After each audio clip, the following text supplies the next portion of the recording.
Evo Marin, vratio si se upravo iz Australije. Da li si zadovoljan sa svime ove godine? Kako si igrao tamo? Pa rekao bi da sam ok zadovoljan, mislim moglo je bolje i moglo je i lošije, imao sam malih problema sa koljenom prije početka turnira i čak sam imao problema sa koljenom tijekom svog prvog meča, tako da na kraju jesam zadovoljan i opet realno u tom posljednjem meču koji sam izgubio od Sepija nisam odigrao najbolje i na tome mi ostaje žal da moram poraditi malo na svojoj igri i to podići na veću razinu i onda se mogu nadati nekim boljim rezultatima. Kakve su ti ambicije za 2013. godinu?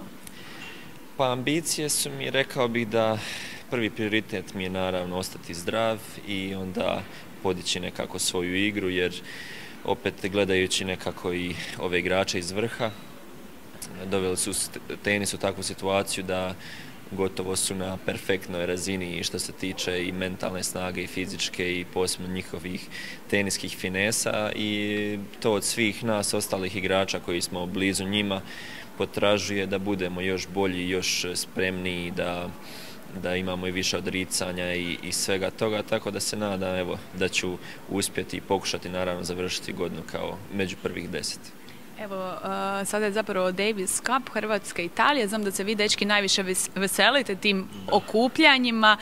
Koja je najljepša uspomena koju imaš sa neke Davis Cup meča, odnosno vašeg okupljanja?